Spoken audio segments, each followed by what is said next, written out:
Hello बच्चों, क्या हाल चाल, कैसे हैं। स्वागत है आप सभी का एक और शानदार से लेक्चर में, that is work energy in power की one shot theory and hashtag NTKB, that is need to know basis only. जितना जरूरत होगी सिर्फ उतना ही बताया जाएगा, उसके अलावा फालतू इधर उधर का कुछ नहीं बताया जाएगा। भाई छोटी सी बात बेटा, ड्यू टू सम लाइक ऐसा रीज़न की वजह से लेक्चर नहीं आ पा रहे थे जो कि मेरे हाथ में नहीं थे। तो now I am again resuming the series, ठीक है, एंड आई विल ट्राई, पूरी कोशिश रहेगी कि पूरा का पूरा वापस से कंटिन्यू रहे, जितना जैसा चल रहा था डेली का आता रहेगा कुछ ना कुछ। सो बने रहेगा लेक्चर चैनल के साथ। तो चलिए शुरुआत करते हैं। So what is work? तो वर्क क्या है भाई? वर्क हमारे पास क्या है कि अगर हमारे पास लेट से कि कोई ऐसा ब्लॉक है सिंपल सा, और आपने फोर्स लगाया है एंड ये ब्लॉक जो है वो लेट से डिस्प्लेस हो जाता है इस डायरेक्शन में, एंड लेट से ये ऐसे डिस्प्लेस होता है। सो वी नो डैट बेटा फोर्स भी हमारा जो है वेक्टर क्वांटिटी है, डिस्प्लेसमेंट भी वेक्टर क्वांटिटी है। सो वर्क डन जो हो जाता है that is equal to integration of f dot ds. This is the work done, that is integration of f dot ds, जहाँ पे f हमारा वेक्टर फोर्स है, f is nothing but force and ds is the displacement vector। और इनका हम लोग क्या कर रहे हैं बेटा? डॉट प्रोडक्ट कर रहे हैं। क्या कर रहे हैं? Dot product. If f is constant, अगर हमारा फोर्स कांस्टेंट हो तो इंटीग्रेशन के बाहर आ जाएगा एंड ds का इंटीग्रेशन बन जाएगा s। तो फोर्स वर्क डन जो है बेटा उस केस में सीधा सीधा क्या बन जाता है? That is f dot s, f dot s। So s vector जो है हमारा डिस्प्लेसमेंट वेक्टर, तो इसको हम लोग x final minus x initial भी लिख सकते हैं, that is final position vector minus initial position vector. हम इसको ऐसे भी लिख सकते हैं, ठीक है। तो final position minus initial position vector, this is हमारा डिस्प्लेसमेंट वेक्टर। एंड अगर फोर्स कांस्टेंट है तो वर्क डन हो जाता है उस केस में f डॉट s, ठीक है।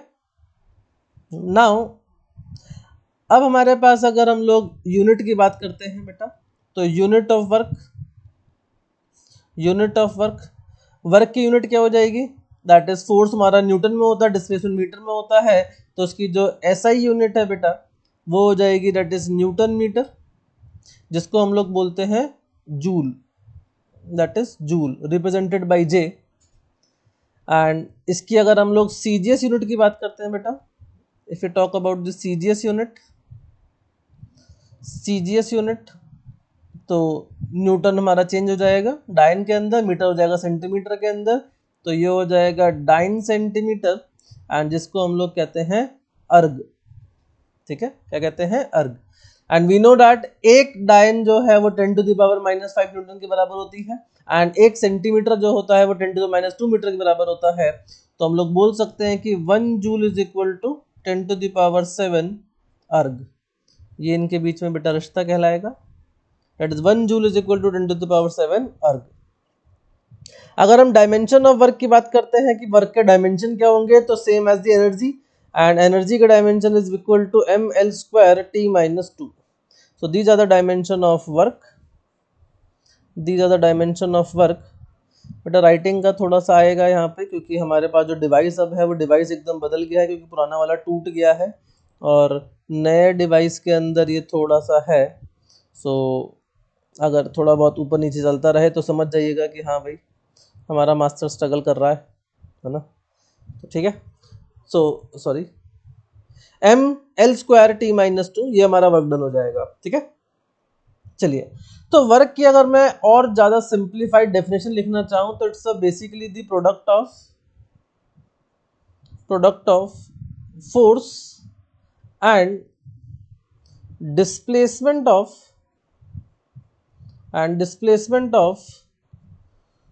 Point of application.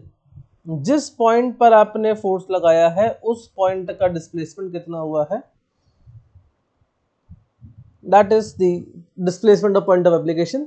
तो product of force and displacement of point of application of force, ये हमारा वर्क कहलाता है, ठीक है।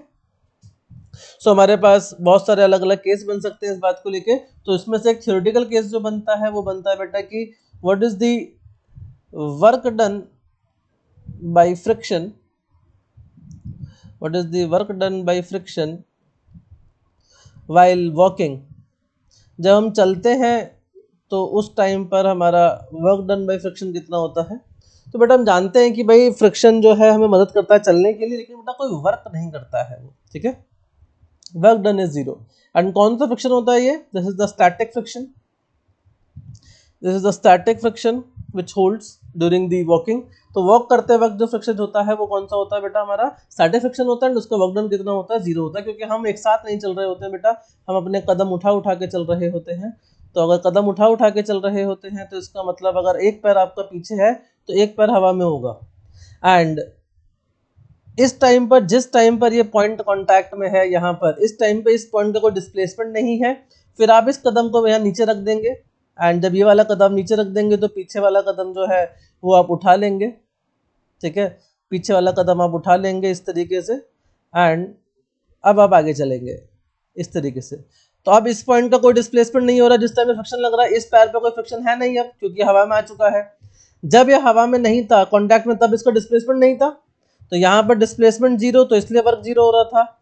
एंड यहाँ पर अगेन उसी पॉइंट का यहाँ पे क्या हो चुका है भाई, डिस्प्लेसमेंट अगर हो रहा है तो उस केस में लेकिन वर्क आपके पास फोर्स कितना है? Friction is 0 on this leg.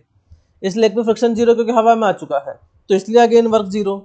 तो जिस टाइम पर डिस्प्लेसमेंट नहीं, जिस टाइम पे फोर्स 0 है, जिस टाइम पे फोर्स नॉन 0 है, उस टाइम पर डिस्प्लेसमेंट 0 है, इसलिए वर्क 0।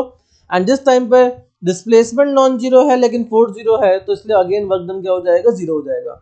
तो इसलिए वर्क डन बाय फ्रिक्शन जो होता है वो क्या होता है बेटा? 0 होता है वाइल वॉकिंग, ठीक है। ध्यान रखेंगे इस चीज का।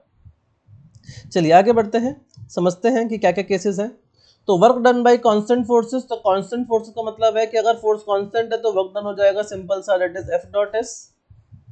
एफ डॉट एस, जहां पर हमारे पास कई सारे एग्जांपल ले सकते हैं। एग्जांपल लेट्स से कि F vector is equal to 2i cap plus 3j cap plus 4k cap. And let's say कि डिस्प्लेसमेंट वेक्टर जो है वो हमारे पास है i cap minus j cap plus 2k cap, इस तरीके का। तो हम लोग लिख पाएंगे that is work done is equal to F dot S. तो ये डॉट प्रोडक्ट करना पड़ेगा, तो that is 2i cap plus 3j cap plus 4k cap. And इसका डॉट प्रोडक्ट करेंगे किसके साथ? That is i cap minus j cap plus 2k cap. तो i का i के साथ करेंगे तो 2 आएगा, j का j के साथ करेंगे तो 3 आ जाएगा, सॉरी -3 आएगा क्योंकि माइनस है यहाँ पे। तो दिस इज माइनस, तो ये आ जाएगा दैट इज -3। एंड k का k के साथ तो आ जाएगा 8। तो 8 2 10 -3, तो कितना आ जाएगा बेटा? 7 जूल्स आ जाएगा, ठीक है। तो बहुत सिंपल है, जब हमारा कांस्टेंट फोर्स होता है तो कांस्टेंट फोर्स के केस में हमको क्या करना है? फोर्स को मल्टीप्लाई करना है किसके साथ? डिस्प्लेसमेंट के साथ, ठीक है।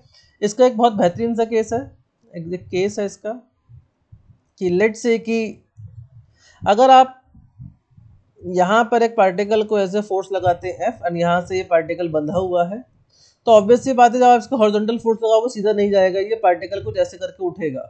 एंड जब ये पार्टिकल इस तरीके से ऐसे करके उठेगा तो ये यहाँ पे जाएगा। एंड लेट्स से कि ये इसका रेडियस है r, इसका रेडियस का, इसका जो आर्क बना रहा है वो रेडियस कितना है? r है बेटा, इस तरीके से। एंड लेट्स से कि ये एंगल थीटा है। तो अगर आप देखोगे तो फोर्स जो है वो इस पे कैसे लग रहा है बेटा? हॉरिजॉन्टल लग रहा है। तो what is the displacement in the direction of force? Force के डायरेक्शन में डिस्प्लेसमेंट कितना हुआ? दैट मींस इतना। फोर्स के डायरेक्शन में डिस्प्लेसमेंट जो हुआ है बेटा वो ये हुआ है, दिस इज द डिस्प्लेसमेंट। तो अगर ये थीटा है, ये r है, तो बेटा ये हो जाएगा r साइन थीटा। कितना हो जाएगा? r sign theta. तो वर्क डन यहाँ पे हो जाएगा दैट इज f इंटू में r sine theta. That is force, this is force, and what is this? This is the displacement in the direction of force। जिस direction में force है बेटा उस डायरेक्शन में क्या लिखा है हम लोगों ने? उसका डिस्प्लेसमेंट लिखा है। तो वर्क डन यहाँ पे हो जाएगा एफ आर इंटू में साइन थीटा। तो कीप दिस इन माइंड कि हमें फोर्स के डायरेक्शन में डिस्प्लेसमेंट लिखना है या डिस्प्लेसमेंट डायरेक्शन में फोर्स लिखना है, ठीक है, इस तरीके से। क्लियर है? चलिए आगे बढ़ते हैं। एक स्पेसिफिक केस है बेटा कि एक्सटर्नल फोर्स का वर्क डन निकालना है ऑन रफ सरफेस, लेकिन आपको एक्सटर्नल फोर्स ही नहीं दिया होता है।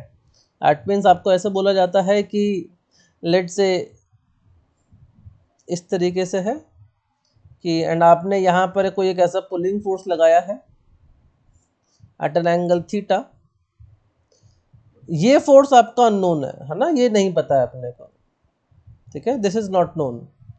एंड दिस ब्लॉक जो है वो चलना चालू करता है with some constant velocity, and let say block जो है वो आपका डिस्प्लेस हो जाता है डी डिस्टेंस, ठीक है। तो आपको बताना है कि भाई work done by this force कितना होगा। एफ नहीं पता है हमें, ठीक है, एफ नहीं पता है, इसका मास पता है एम है, डिस्प्लेसमेंट पता है डी है, कोएफिशिएंट ऑफ फ्रिक्शन पता है म्यू है। तो ना अगर ये कांस्टेंट वेलोसिटी से चल रहा है बेटा, तो इसका मतलब ये है कि इसके ऊपर जो नेट फोर्स होगा वो जीरो होना चाहिए। एंड एफ कॉस थीटा जो है उस केस में जो है बैलेंस किससे हो रहा होगा, फ्रिक्शन से क्या हो रहा होगा, बैलेंस हो रहा होगा, फ्रिक्शन से बैलेंस हो रहा होगा, तो पीछे लग रहा होगा। एंड फ्रिक्शन जो है वो बराबर हो जाएगा म्यू एन के।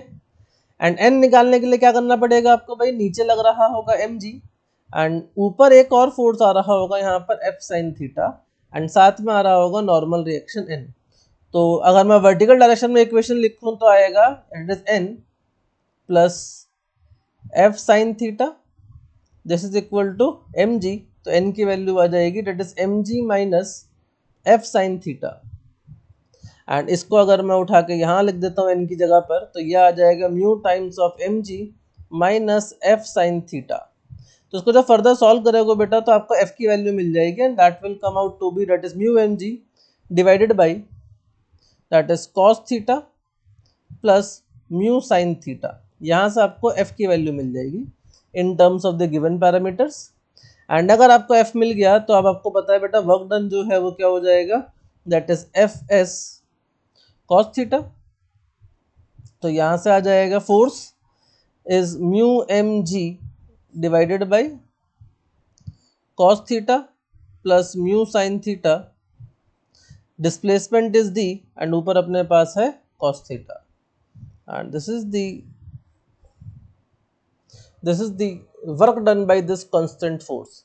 तो अगर हमें ऐसे कोई केस दे देता है जिसके अंदर हमें फोर्स नहीं देता है और आपसे बोल देता है कि भाई कांस्टेंट वेलोसिटी से मूव कर रहा है, तो आप डायरेक्टली उस केस में जो है इसका इस्तेमाल वहां पर कर सकते हैं, ठीक है। चलिए एक और केस है बेटा ऐसा ही कि case of work done by the minimum force to pull. अब आपसे कंडीशन दे दी है कि इसने आपके पास जो मिनिमम जो फोर्स आप लगा रहे हैं पुलिंग के लिए बेटा वो मिनिमम फोर्स है। एंड फ्रिक्शन से हम एक बात जानते हैं कि अगर आपने थीटा एंगल पर ऐसे लगाया है एंड कोएफिशिएंट ऑफ फ्रिक्शन अगर म्यू है, तो minimum force required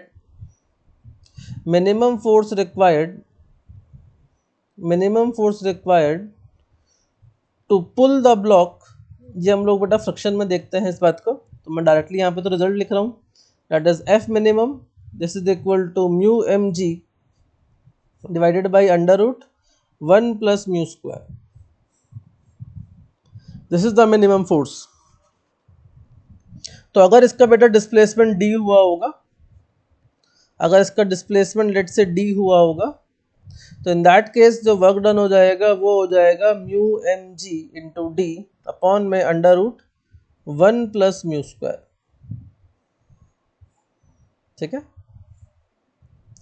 So this will be the case of this mu mgd upon में under root 1 plus mu square. This is the minimum force required जो इसको लग रहा होगा to pull the electron, to pull the block को move कराने के लिए इसको हमें minimum force जो देना पड़ रहा होगा that is mu mg into d, mu mg upon में under root 1 plus mu square। And displacement अगर बेटा थीटा एंगल पर हो रहा है तो साथ में हमारे पास यहाँ पे थीटा भी आना चाहिए that is cos थीटा। इस तरीके से क्लियर है। चलिए आगे बढ़ते हैं। Now work done by the variable force. तो वेरिएबल फोर्स के द्वारा वर्क डन का मतलब क्या हो जाएगा, यानी कि फोर्स हमारा कांस्टेंट नहीं है, फोर्स इज वेरिएबल, यानी कि एफ डॉट डी एस इस तरीके से आएगा। एंड हम लोग एक और बात जानते हैं कि अगर हमारे पास एक ऐसा कोई कर्व है, तो लेट से कि हमारे पास कोई भी एक रैंडमली कर्व बना देता हूँ मैं। सो लेट से कि हमारे पास कोई ऐसा कर्व है and this is F and this is S. तो बेटा इसका जो एरिया होगा that can be given as that is integration of f dot ds, लेकिन एफ डॉट डी एस जो है वो यहाँ पर किसके बराबर है बेटा, that is equal to work. तो इसका मतलब हम एक बात बोल सकते हैं कि work is equal to integration of F dot D S and this is equal to area under F X curve. अगर हमारे पास फोर्स डिस्प्लेसमेंट कर्व या फोर्स पोजीशन कर्व है तो उसका जो एरिया होगा वो हमें क्या दे देगा बेटा, वर्क डन दे देगा। ठीक है, वर्क डन दे देगा। क्लियर है। तो ये हमारा बहुत इंपॉर्टेंट चीज है कि area under the F X curve जो है वो आपको क्या देता है, वर्क डन देता है। Area under the F X curve जो है वर्क डन देगा, क्योंकि आगे जाके ये रिलेट कर देंगे हम लोग किससे बेटा, वर्क एनर्जी थ्योरम के साथ। तो ये आपका कंबाइंड सवाल बन जाता है बढ़िया सा। ठीक है, चलिए आगे बढ़ते हैं। इसमें एक स्पेशल केस है, बस एक स्पेशल केस देख लेते हैं।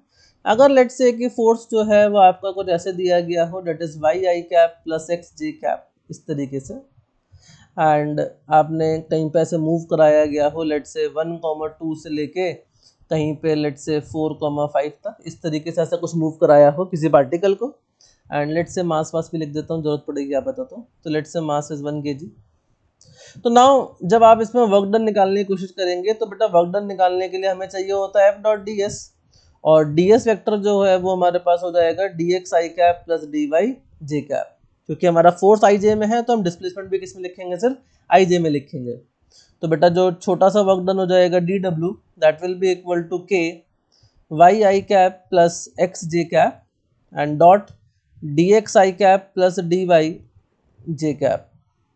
अब आई वाला आई के साथ, जे वाला जे के साथ, तो ये आ जाएगा, के तो कॉमन ही है, बाहर रहने दो, तो दिया जाएगा Y D X plus X D Y. And now जब इसको इंटीग्रेट कर देंगे तो वर्क डन आ जाएगा।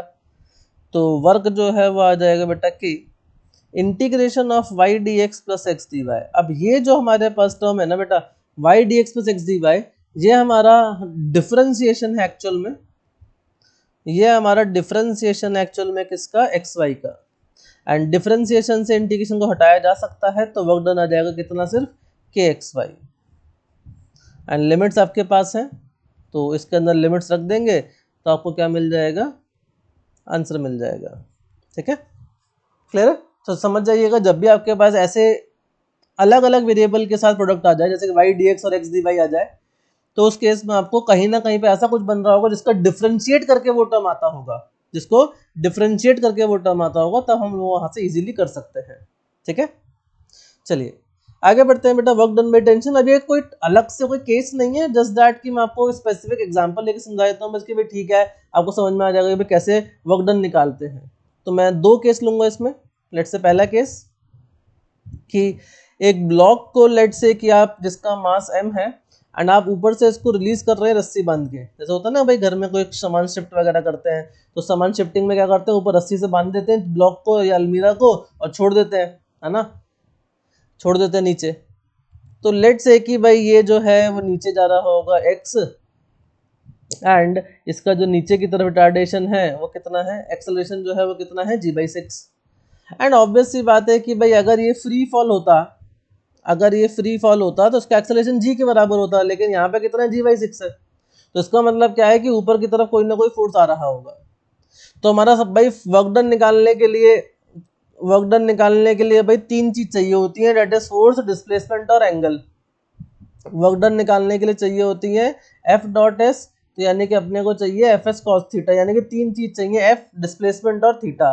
तो सबसे पहला काम होगा टेंशन निकालना। तो टेंशन कैसे निकालेंगे भाई, ब्लॉक अगर नीचे जा रहा है तो नीचे वाला फोर्स बड़ा होना चाहिए, यानी कि mg माइनस टी किसके बराबर, ma के, और एक्सेलरेशन जो है वो है g/6, तो यहाँ से t की वैल्यू आ जाएगी 5 mg/6। ठीक है, टेंशन आ गई, डिस्प्लेसमेंट दिया हुआ x है, अब बचता है क्या, एंगल। टेंशन ऊपर की तरफ है, डिस्प्लेसमेंट नीचे की तरफ है, तो एंगल कितना हो गया 180। तो यहाँ पर जो वर्क डन बाय टेंशन हो जाएगा वो हो जाएगा 5 mg/6 into x and cos 180, and cos 180 is -1, तो डिस्प्लेसमेंट वर्क डन हो जाएगा -5 mg/6। क्लियर है। तो this is the work done by this tension T. एक केस तो ये हो गया जो काम का है। दूसरा जो इम्पोर्टेंट केस है हमारे पास यहाँ पर वो है कि भाई अगर लेट से कि अगर कोई ऐसे पुली पर ऐसे ब्लॉक बांध दो,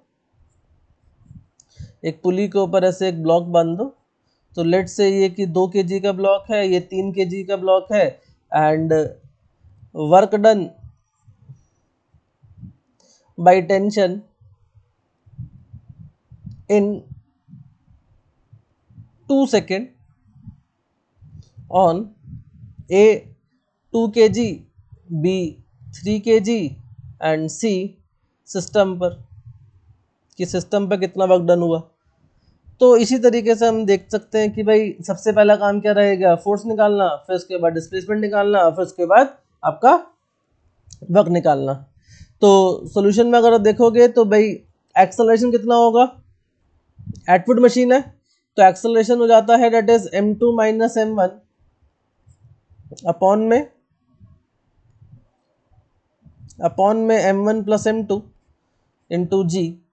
तो ये m2 इस बड़ा वाला मास, तो यानी कि ये आएगा 3 माइनस 2 अपॉन में 3 प्लस 2 इंटू में जी। तो भाई यहाँ से आ जाएगा 2 मीटर पर सेकेंड स्क्वायर। टेंशन का फॉर्मूला हो जाता है भाई twice m1 m2 g divided by m1 plus m2। तो ये आ जाएगा 2 into 2 into 3 into 10 divided by 2 plus 3। तो ये 5 से 10 कैंसिल 2 हो जाएगा एंड 2 इंटू 2 4 2 8 3 24 आ जाएगा। तो 24 न्यूटन की टेंशन आ गई। तो एक्सेलरेशन मिल गई, टेंशन मिल गई, यानी कि आपका वर्क डन निकालने का एक चीज़ तो मिल गई भाई, फोर्स मिल गया। अब आपको क्या चाहिए, डिस्प्लेसमेंट चाहिए और आपको चाहिए एंगल चाहिए, ठीक है। तो अगर आप ब्लॉक जो है ये वाला ब्लॉक अगर नीचे आएगा तो ऑब्वियस सी बात है ये वाला ब्लॉक ऊपर जाएगा। तो इस पर टेंशन, इसको ऊपर लेके जाने वाला कौन, टेंशन, एंड इस पर टेंशन टी ऐसे ऊपर की तरफ। तो 3 kg में डिस्प्लेसमेंट और टेंशन के बीच में एंगल 180 और 2 kg में एंगल कितना हो जाएगा, 0 डिग्री, ठीक है। सो लेट्स से कि हम बात करते हैं डिस्प्लेसमेंट की, तो बेटा डिस्प्लेसमेंट हो जाएगा ut plus half at square. अगर लेट से रिलीज किया है तो u तो 0 हो जाएगा। तो अगर मैं 2 kg का डिस्प्लेसमेंट लिखता हूँ तो ये आ जाएगा that is half, acceleration is 2 into में 2 का स्क्वायर, तो ये आ जाएगा 4 मीटर। डिस्प्लेसमेंट दोनों के लिए सेम रहेगा क्योंकि दोनों का जो एक्सेलरेशन है बेटा वो सेम है, दोनों का जो एक्सेलरेशन है वो सेम है। तो 3 kg का 2 kg का जो डिस्प्लेसमेंट रहेगा वो क्या रहेगा, सेम रहेगा। नाउ वर्क डन जो है 2 kg के ऊपर कैसे निकालेंगे कि भाई ये हमारा 2 kg का ब्लॉक था, टेंशन भी ऊपर की तरफ, डिस्प्लेसमेंट भी ऊपर की तरफ, एंगल इज 0 डिग्री। तो टेंशन कितनी आई थी 24, डिस्प्लेसमेंट आया 4 एंड एंगल इज 0, तो cos 0 इज 1, तो ये आ जाएगा 96 जूल। ऐसे ही हम लोग 3 kg के ऊपर निकालेंगे बेटा, तो 3 kg वाला जो है वो ब्लॉक आ रहा है नीचे एंड डिस्प्ले टेंशन है इसमें ऊपर, तो एंगल कितना हो जाएगा 180। तो 24 इंटू 4 इंटू में cos 180, तो ये आ जाएगा माइनस 96 जूल। तो वर्क डन जो सिस्टम पर हो जाएगा वो कितना हो जाएगा, that is 0 degree. Plus 96 minus 96 कितना हो जाएगा 0, प्लस 96 माइनस 96 कितना हो जाएगा 0। तो यही हमारा हम यूज करते हैं बेटा किसके अंदर, कंस्ट्रेंट रिलेशन के अंदर, कि भाई टेंशन का जो वर्क डन है वो 0 है, तो उसी को हम लोग कंस्ट्रेंट बनाकर क्या करते हैं, इस्तेमाल कर लेते हैं, ठीक है। तो इसी तरीके से बेटा आप सारे फोर्सेस का वर्क डन जो है वो एक एक करके क्या कर सकते हैं, कैलकुलेट कर सकते हैं। तो इसमें अब हमारे पास जो काम के हैं वो हम लोग लिख लेते हैं। जैसे कि हमारे पास एक काम का है बेटा कौन सा, जैसे कि स्प्रिंग फोर्स का, work done by spring force. So work done by spring force this is equal to minus of half K X square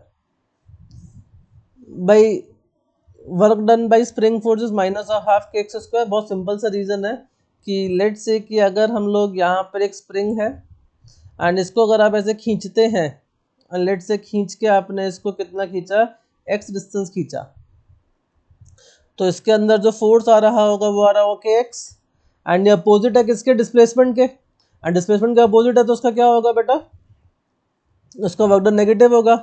and work done अगर देखोगे तो के एक्स यानी कि फोर्स इज वेरिएबल, एंड अगर force variable है तो इसका मतलब एफ डी एस आ जाएगा, तो ये आ जाएगा इंटीग्रेशन ऑफ के x into D x and cos 180, ठीक है, क्योंकि अपोजिट है एक दूसरे के, तो ये आ जाएगा minus of half K X square. Clear है, तो ये आपका बहुत काम का रिजल्ट है, याद रखेंगे इस बात को। चलिए नेक्स्ट भी है बेटा काइनेटिक एनर्जी मोमेंटम। तो काइनेटिक एनर्जी जो हो जाती है वो होती है half M V square, and momentum जो होता है that is equal to M V. Momentum is equal to mv, तो यहाँ से हम लोग लिख पाएंगे mv, तो एक रिलेशन निकाल सकते हैं, that is k is equal to P square by 2m, k is equal to P square by 2m। तो अगर हम लोग काइनेटिक एनर्जी और मोमेंटम का ग्राफ बनाते हैं फॉर द कांस्टेंट मास, अगर मास कांस्टेंट रखते हैं और काइनेटिक एनर्जी और इसका ग्राफ बनाते हैं, तो बेटा ग्राफ जो है उसकी तरफ बनता है जिसकी पावर 1 होती है, तो ग्राफ किसकी तरफ बनेगा, k की तरफ बनेगा, यानी कि समथिंग लाइक दिस, ठीक है, इस तरीका कुछ बनेगा। एंड अगर आप इसी ग्राफ को अगर ऐसे बना लेते, आप कहते हैं कि सर आप यह ग्राफ बनाओ k का और पी स्क्वायर का, तो अब ये ग्राफ बन जाता है बेटा स्ट्रेट लाइन, ठीक है, एंड इसका जो स्लोप होता है tan theta that is equal to 1/2m, ठीक है। तो depending on the X axis and Y axis पे आप क्या चूज कर रहे हैं, अलग अलग ग्राफ बनते चले जाते हैं, ठीक है। नाउ एक और स्पेशल केस है इसके अंदर, एक और चीज है कि let's say if momentum is changed by the x%, then percentage change in kinetic energy, तो ये आ जाएगा that is x square by 100 plus 2x, ठीक है। ये जनरल फॉर्मूला डायरेक्टली आप इसको इस्तेमाल कर सकते हैं, जहां जहां पर हमारे पास स्क्वायर की प्रोपोर्शनलिटी है वहां वहां पर आप इसको लगा सकते हैं, ठीक है। तो एग्जांपल ले लेते हैं छोटा सा, लेट्स से p जो है चेंजेस बाय 10%, 10% से चेंज करता है, तो काइनेटिक एनर्जी में कितना चेंज आएगा, तो percentage change in kinetic energy this is equal to 10 का स्क्वायर बाई 100 प्लस 2 इंटू में 10, तो कितना आ जाएगा 21% आ जाएगा, क्लियर है। तो ध्यान रखेंगे इस चीज का कि अगर मोमेंटम चेंज करता है x% से, तो परसेंटेज चेंज काइनेटिक एनर्जी में कितना आएगा, इतना आएगा, ठीक है। चलिए आगे बढ़ते हैं बेटा, let's say work energy theorem के बारे में बात करते हैं। तो ये कहता है कि भाई work done by all the forces this is equal to change in kinetic energy, work done by all the forces. अब ऑल द फोर्सेस के अंदर हम लोग लिखते हैं बेटा आपका कंजर्वेटिव का, नॉन कंजर्वेटिव का, हम इसमें लिखते हैं कि इसके अलावा भी कोई अगर एक्सटर्नल फोर्स है तो, ठीक है, जैसे आप ही फोर्स लगाने लग जाओ तो वो एक्सटर्नल फोर्स बन जाएगा। अगर लेट से सूडो फोर्स फ्रेम चेंज हो जाए, हमारा नॉन इनर्शियल हो जाए, सूडो फोर्स आ जाए, तो ना इस तरीके से सबको मिला के जो आएगा that is change in kinetic energy, यानी कि final kinetic energy minus initial kinetic energy, ठीक है। तो work done by all the forces, जितने भी फोर्सेस का वर्क डन है that is equal to change in kinetic energy. तो this is a very important result जो हमारे बहुत सारे सवाल को सॉल्व कर देता है, ठीक है, बहुत सारे सवाल सॉल्व कर देता है। अब एक और चीज देख सकते हैं कि भाई हम लोग वर्क को बोल रहे हैं that is integration of F dot D S, and ये देगा हमारा area under the F X curve, area under the F X curve, and work जो है it is also equal to change in kinetic energy. तो इसका मतलब हम ऐसा भी बोल सकते हैं कि लूप बन गया हमारे पास कि ये काइनेटिक एनर्जी का जो चेंज है वो हमें कहाँ से मिल सकता है, वो area under the F X curve से भी मिल सकता है, ठीक है। तो this is also important tool, एक बहुत काम का रिजल्ट है। आप जो न्यूमेरिकल सॉल्व करोगे तो ध्यान रखना है इस बात का कि भाई एफ एक्स कर्व जो है वो क्या देता है, उसका जो एरिया है वो आपको वर्क डन देगा, और वर्क डन का रिलेट किससे कर सकते हो, काइनेटिक एनर्जी के चेंज से, काइनेटिक एनर्जी में कितना चेंज आ रहा है आप उससे इसको रिलेट कर सकते हो, ठीक है। अब इसमें एक बहुत छोटा सा सिंपल सा केस है, एक जनरल रिजल्ट सा है कि लेट्स से कि आपने कहा कि सर हमारे पास एक ऐसी बॉडी है और इस बॉडी पे हम लोगों ने कांस्टेंट फोर्स लगाया F, और इसका जो डिस्प्लेसमेंट हुआ है यहाँ से यहाँ तक वो D हुआ है, ठीक है। तो नाउ अब अगर इसकी इनिशियल काइनेटिक एनर्जी मान लेते हैं 0 है, इसकी फाइनल काइनेटिक एनर्जी लेट से कुछ के हो जाएगी, तो भाई काइनेटिक एनर्जी कितनी होगी, तो वर्क डन जो है वो किसके बराबर हो जाएगा, फोर्स और डिस्प्लेसमेंट एक ही डायरेक्शन में है, तो फोर्स वर्क डन हो जाएगा F × d, और ये बराबर होगा के फाइनल माइनस के इनिशियल। अब के इनिशियल तो 0 है, तो F D is equal to किसके बराबर आ रहा है, के। अब फोर्स एक्सटर्नल है, डी डिस्प्लेसमेंट है, तो this is independent of mass, independent of mass of the block. Block का जो मास था उसके क्या है, अब ये इंडिपेंडेंट है, इसका इस बात से कोई लेना देना है नहीं। तो काइनेटिक एनर्जी जो गेन करी उसने वो इंडिपेंडेंट है किसके, मास ऑफ द ब्लॉक के। तो दिस इज वेरी इंपॉर्टेंट कि ऐसा नहीं है कि भाई काइनेटिक एनर्जी हाफ mv² होता है, वो तो मास पे डिपेंड करेगा ही सही। तो बेटा वहां पर v भी तो देखो ना, v भी तो आपका वेरिएबल है क्योंकि फोर्स लग रहा है, एंड फोर्स लग रहा है तो मतलब एक्सेलरेशन है, और एक्सेलरेशन तो v वेरिएबल है। तो आप प्रोपोर्शनलिटी चेक करो इस बात की कि भाई v जो है वो मास पे कैसे डिपेंड कर रहा होगा, है ना। तो अगर मैं वो आपको दिखाऊं यहाँ पर, तो बेटा हम जानते हैं कि work done is equal to F D आया, और ये बराबर आया काइनेटिक एनर्जी फाइनल, एंड ये बराबर हो जाएगा हाफ mv²। तो यहाँ से v की वैल्यू आ जाएगी इट इज √2fd/m। तो अब आप यहाँ से देखो तो v जो है वो इनवर्सली प्रोपोर्शनल टू √m आ रहा है ना।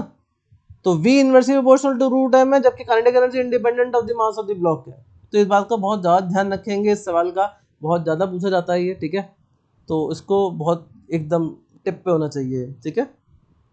चलिए आगे बढ़ते हैं, conservative and non conservative forces. तो भाई कंजर्वेटिव फोर्सेस का मतलब क्या है कि वर्क डन बाय दी, अगर किसी का वर्क डन जो है वो सिर्फ और सिर्फ इनिशियल और फाइनल पोजीशन पे डिपेंड कर रहा है, इनिशियल और फाइनल स्टेट पे डिपेंड कर रहा है, तो उसको हम लोग कहते हैं क्या, conservative force, that is independent of the path, कि पाथ क्या है।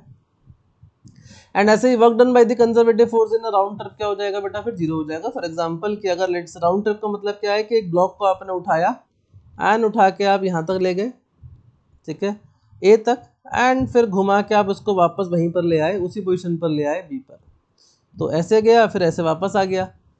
तो भाई वर्क डन बाई ग्रेविटी जो है पहले नीचे से ऊपर जाने में, दैट इज बी टू ए जाने में, ये हो जाएगा mg नीचे की तरफ, डिस्प्लेसमेंट लेट से h हुआ है, तो h एंड एंगल कितना है बेटा 180 डिग्री, क्योंकि डिस्प्लेसमेंट ऊपर फोर्स नीचे, तो आ जाएगा -mgh।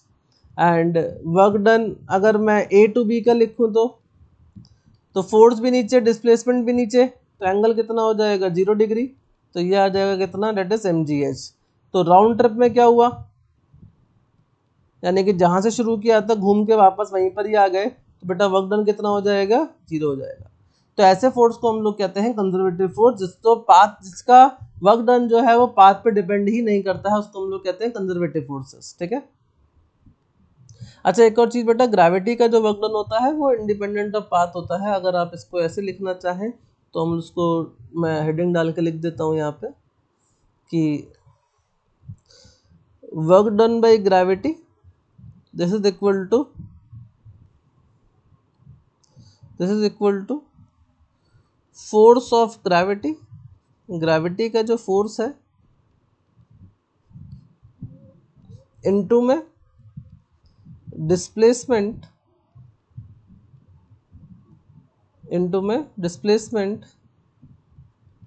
In the direction of gravity.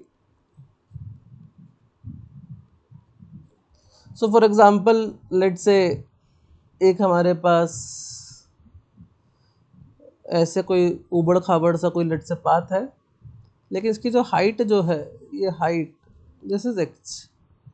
तो ना बहुत सिंपल हो गया कि अगर लेट से कि एक ब्लॉक को आप इसके ऊपर ऐसे लेके जा रहे हो, ऐसे लेके जा रहे हो, तो रास्ते में भले ही ऊपर नीचे कुछ भी होता रहे, अब अगर ये यहाँ पहुँचा है तो बेटा ग्रेविटी जो है वो हमेशा लग तो mg नीचे लग रही होगी ना, कहीं पर भी हो हमेशा कहाँ लग रही होगी, नीचे लग रही होगी। तो अगर मैं वर्टिकल डायरेक्शन में डिस्प्लेसमेंट देखूं कि भाई वर्टिकल डायरेक्शन में कितना डिस्प्लेसमेंट हुआ, तो आप बोलोगे सर वर्टिकल डायरेक्शन में इसका h डिस्प्लेसमेंट हुआ, तो इसका मतलब इसका जो ग्रेविटी का वर्क डन होगा वो होगा mg, वर्टिकल डिस्प्लेसमेंट कितना है, दैट इज h। अब mg नीचे डिस्प्लेसमेंट ऊपर, तो एंगल कितना आएगा बेटा, एंगल इज 180, तो दैट इज -1, तो ये आ जाएगा -mgh। तो कुल मिलाकर बस आपको ये देखना है कि जिस डायरेक्शन में ग्रेविटी लग रही है उस डायरेक्शन में कितना डिस्प्लेसमेंट हो रहा है। तो वर्टिकल डिस्प्लेसमेंट हम लोग देखते हैं, ठीक है, क्या देखते हैं, vertical displacement. Y vertical displacement, क्योंकि ग्रेविटी जो है हमेशा क्या लगती है, वर्टिकल डाउनवर्ड लगती है, ठीक है। तो ध्यान रखना इस चीज का। तो इसका मतलब ये भी है कि लेट से कि आप यहाँ से यहाँ गए, यहाँ से यहाँ गए, यहाँ से यहाँ गए, आप अलग अलग रास्तों से सेकेंड पोजीशन पर पहुंचे, लेकिन 1 से 2 में जो वर्क डन होगा that will remain same under the gravity, that is mgh। चाहे आप पाथ 1 से गए हो, चाहे पाथ 2 से गए हो, चाहे पाथ 3 से गए हो, किसी से भी गए हो, कोई मतलब नहीं है हमें, तीनों केस में जो वर्क डन होगा वो क्या होगा, ग्रेविटी का सेम रहेगा, क्योंकि इनिशियल और फाइनल पोजीशन क्या है, सेम है। और हमें क्या चाहिए बस कि ग्रेविटी के डायरेक्शन में कितना वर्क डन हुआ है, बस ये जानना है, ठीक है। और ऐसे ही फोर्सेस को हम लोग क्या कहते हैं, ऐसे ही फोर्सेस को हम लोग कहते हैं कंजर्वेटिव फोर्सेस। वो फोर्सेस यानी कि जो डिपेंड करते हैं किसके ऊपर, इनिशियल एंड फाइनल स्टेट के ऊपर सिर्फ, ठीक है। तो कोई मतलब नहीं है कि आपने कौन सा रास्ता चुना है, ठीक है। Non conservative forces, the work done by the non conservative forces depends on the path followed by the particle.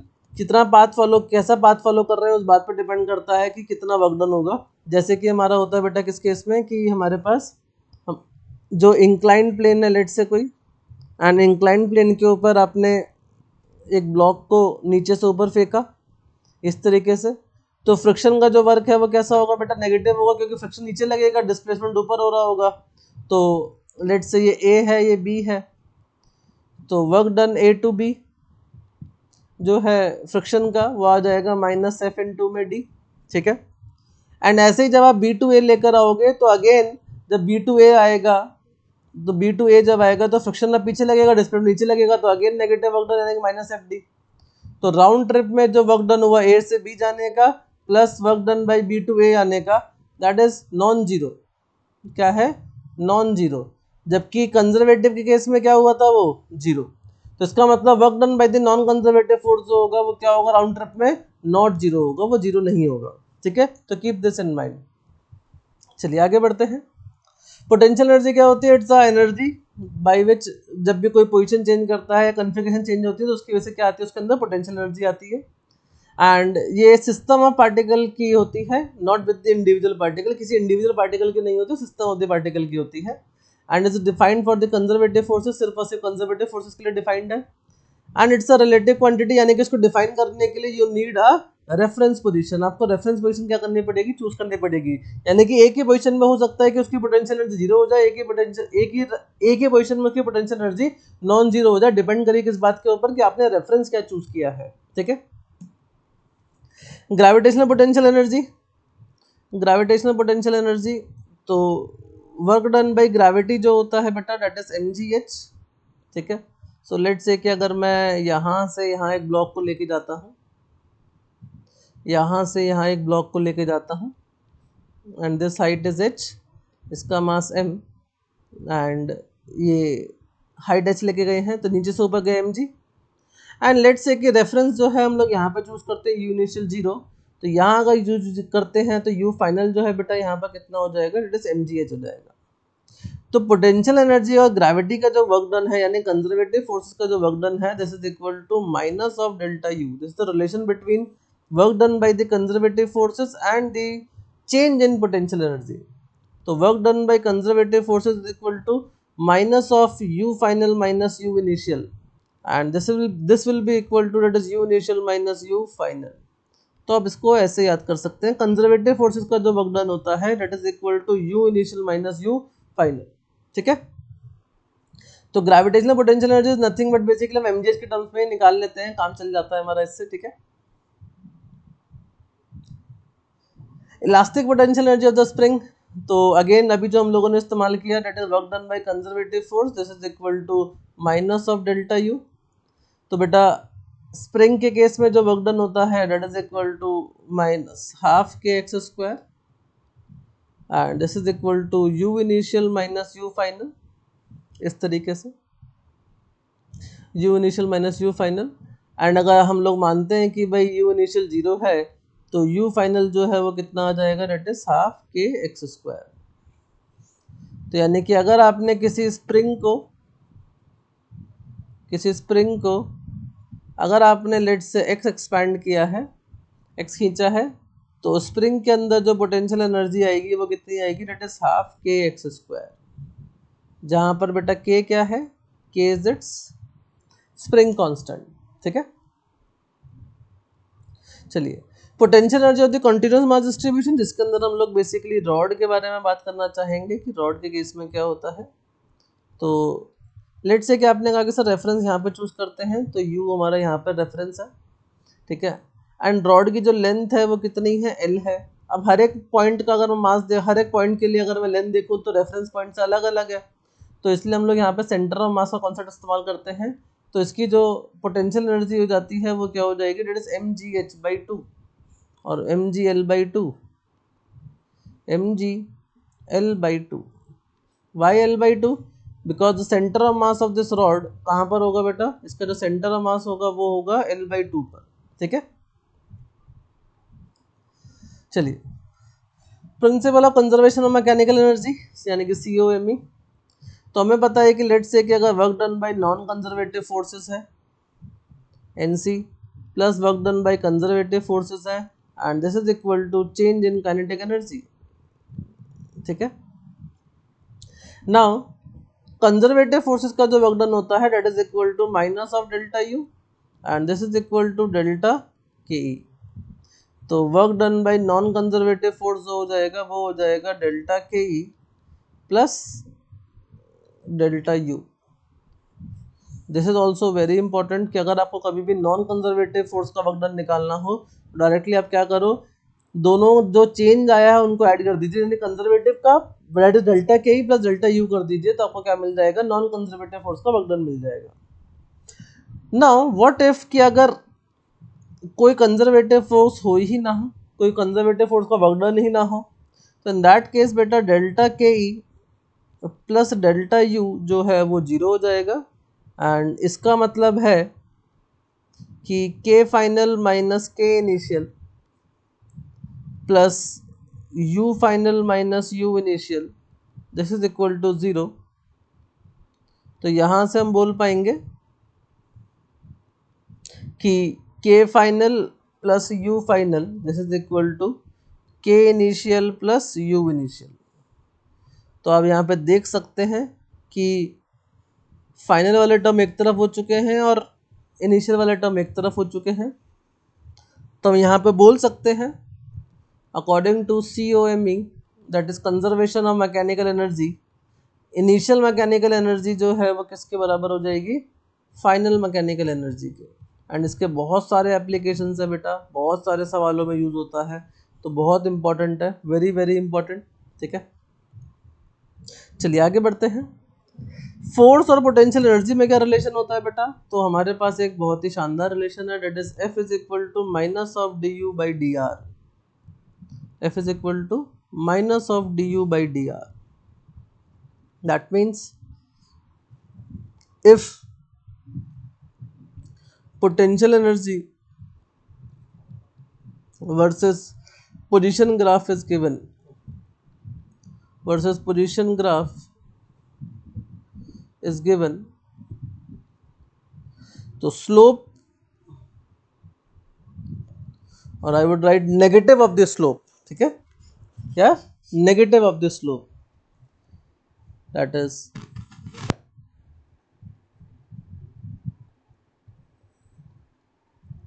negative of slope of u versus x gives force at that instant। उस instant पे जो slope होगा वो आपको देगा force. ठीक है, पहली चीज। दूसरी चीज कि अगर लेट से पोटेंशियल एनर्जी फंक्शन है हमारा x का, y का, z का, सबका ही फंक्शन है, तो बेटा इन डैट केस आपको क्या करना पड़ेगा, जब फोर्स लिखने की कोशिश करोगे तो आपको चाहिए होगा Fxi cap plus Fyj cap plus Fzk cap, है ना। और Fx जो है उस टाइम पर आपका बन जाएगा that is minus of del U by del X, यानी कि आपको क्या करना है, आपको पार्शियल डिफरेंशिएशन करना है पोटेंशियल एनर्जी का with respect to X. Then आपको एफ वाई निकालने के लिए minus delta U by delta Y, and ऐसे ही एफ जेड निकालने के लिए minus delta U by delta Z. तो आपका जो फोर्स है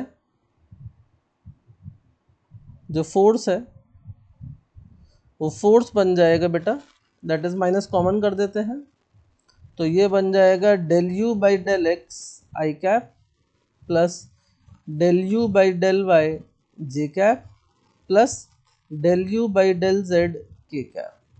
ठीक है, तो इस तरीके से आपका क्या बन जाएगा, फोर्स बन जाएगा। तो ये बहुत ज़रूरी है और बहुत काम का रिलेशन है, बहुत सारे सवाल इसके ऊपर आपसे बनते हैं। ठीक है, तो इसको जरूर ध्यान रखेंगे क्योंकि यहाँ आपका इक्विलिब्रियम के लिए भी रिस्पॉन्सिबल है। तो इक्विलिब्रियम ऑफ द पार्टिकल हमारे पास बेटा तीन तरीके के होते हैं। So we know that F is equal to minus D U by D R, and what if कि अगर D U by D R zero हो जाए तो इसका मतलब फोर्स जीरो हो जाएगा, एंड फोर्स जीरो हो गया तो इसका मतलब नेट फोर्स इज जीरो अगर है तो वहां पे क्या होगा, इक्विलिब्रियम होगा। तो बेटा हमारे पास तीन तरीके के केस बनते हैं, तीन तरीके के केस बनते हैं इक्विलिब्रियम के लिए। पहला हमारे पास होता है स्टेबल, दूसरा हमारे पास होता है अनस्टेबल, एंड तीसरा हम लोग बोलते हैं न्यूट्रल।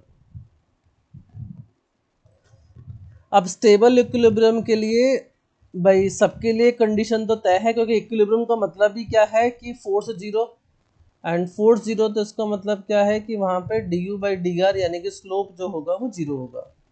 ठीक है, नाउ अब यहाँ पर एक और कंडीशन आती है कि जो सेकंड डेरिवेटिव है बेटा D square you by D are square, stable equilibrium का मतलब है कि पोटेंशियल एनर्जी मिनिमम होने के लिए वहां पर जो सेकंड डेरिवेटिव है वो क्या होना चाहिए, पॉजिटिव होना चाहिए। इस तरीके say that means potential energy is minimum. ठीक है, अनस्टेबल इक्विलिब्रियम के केस में भाई पोटेंशियल एनर्जी जो हो जाती है बेटा वो मैक्सिमम हो जाती है, एंड मैक्सिमम वहां बनता है जहां पे सेकंड डेरिवेटिव जो है वो नेगेटिव होता है, यानी कि इस तरीके से।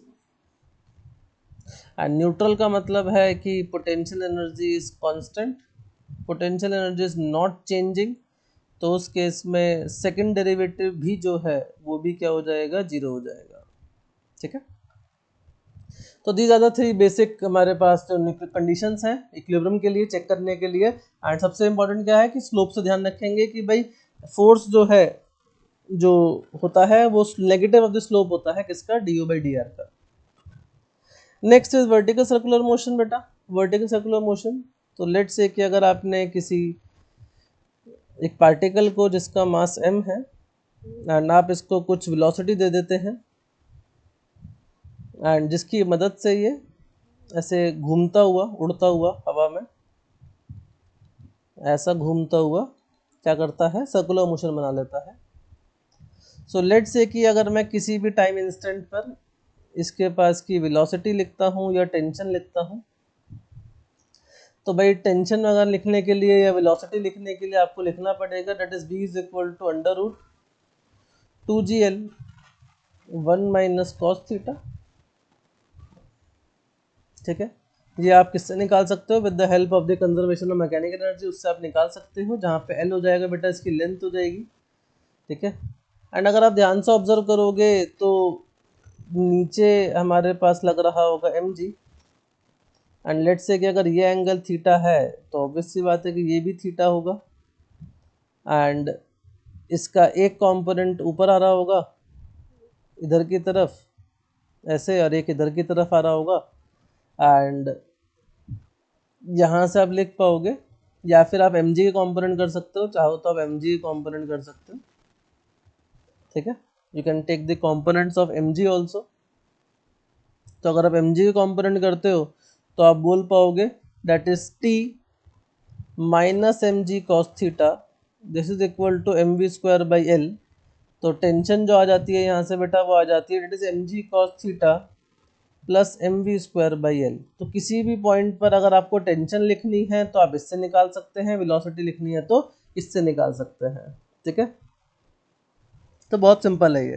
ठीक है, तो एक काम करो, आप वेलोसिटी का ये वाला फॉर्मूला मत लिखो, डोंट राइट दिस फॉर्मूला। अभी मैं आपको एक चीज़ ड्राइव कर देता हूँ, क्या पता है, हो सकता है कि ये भाई गलत हो सकता है मेरे हिसाब से, ये मुझको पता नहीं क्यों ऐसा फील आया, तो मैं काम करता हूँ ड्राइव कर देता हूँ, कोई दिक्कत नहीं है, 1 सेकंड लगेगी बस। सो लेट से कि अगर हम लोग यहाँ पे इसको ऐसे लिखते हैं, सो लेट से कि अगर आपने इसको यहाँ से ऐसे उठाया है,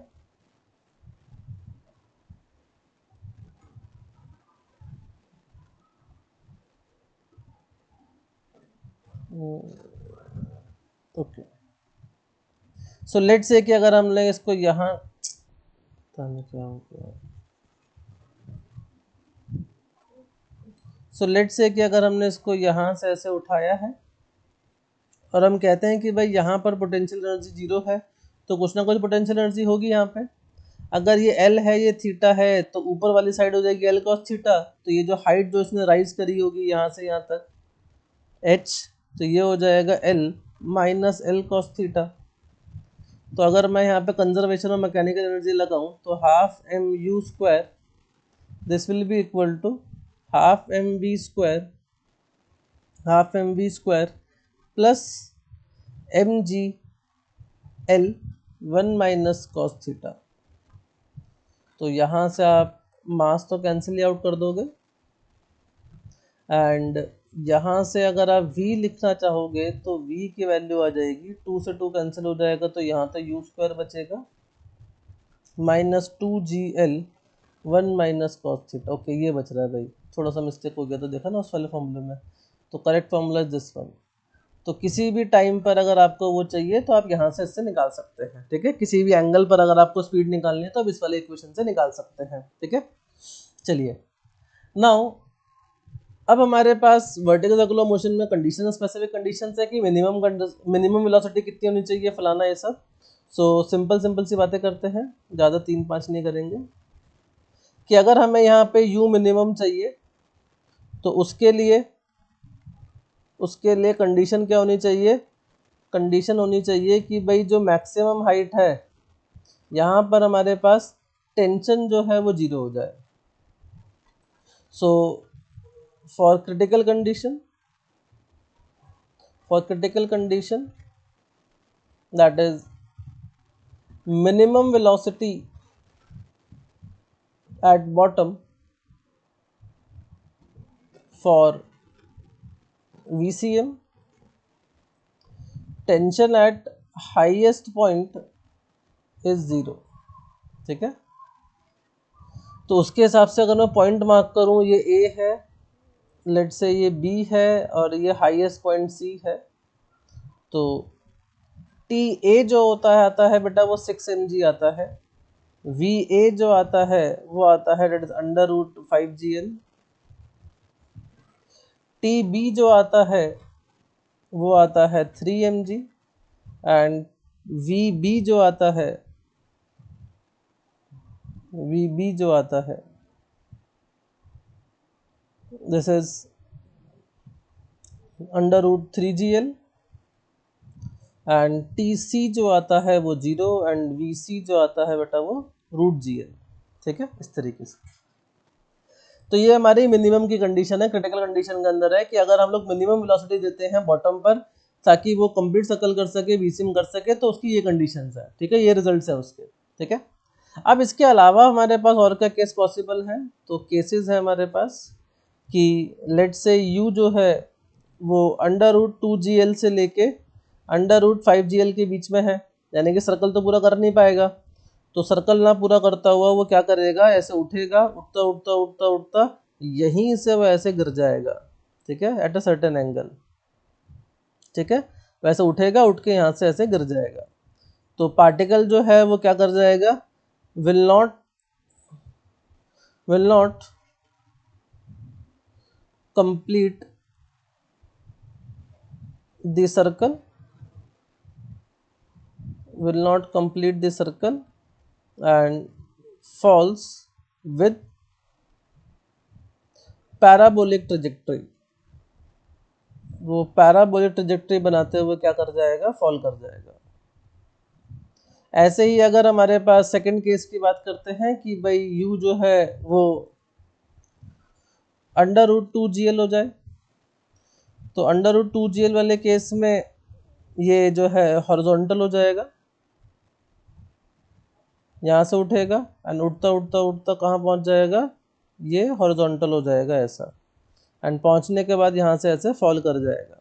ठीक है, तो ये इस केस में क्या होगा, बिकम्स हॉरिजॉन्टल, पहले हॉरिजॉन्टल होगा and then leaves the circle, फिर सर्कल लीव कर देगा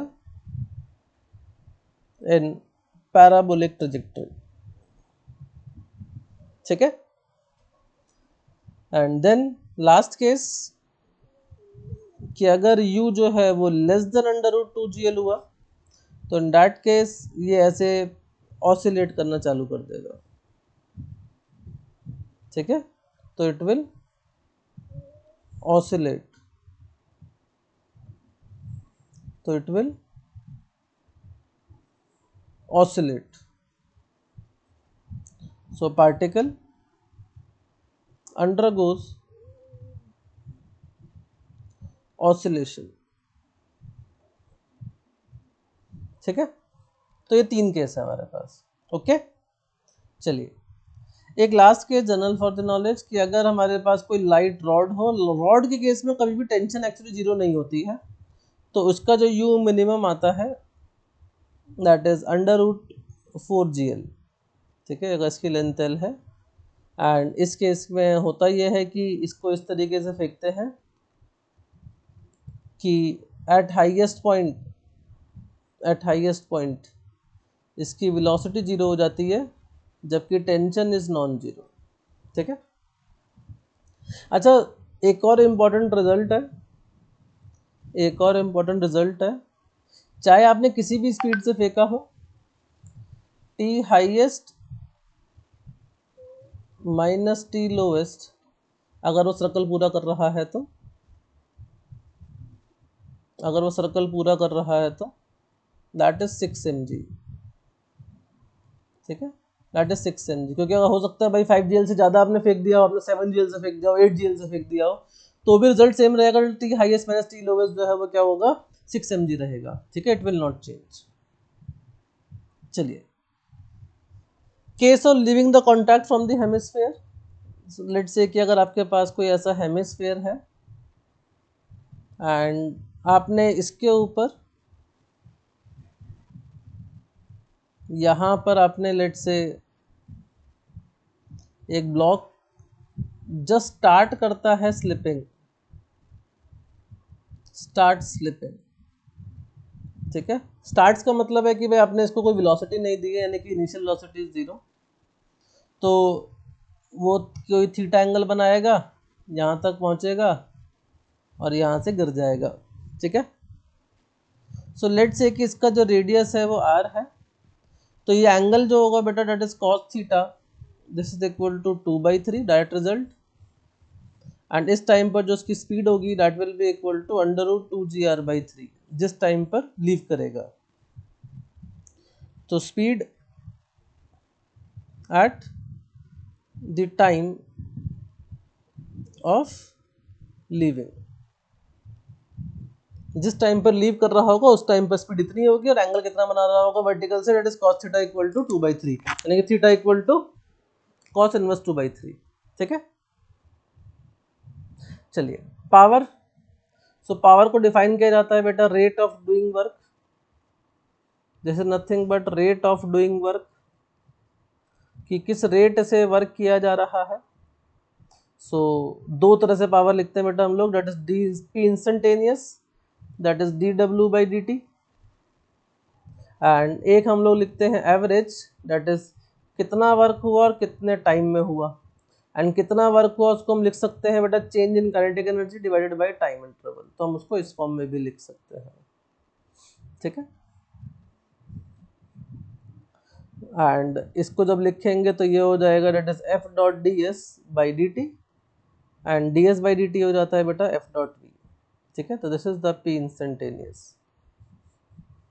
ठीक है, यूनिट क्या हो जाएगी, यूनिट इज पावर की, दैट इज न्यूटन इनटू में मीटर पर सेकेंड, तो दिस इज जूल पर सेकेंड, एंड जूल पर सेकेंड इज वॉट। ठीक है, represented by W, and other unit is 1 horsepower, this is equal to 746 watt।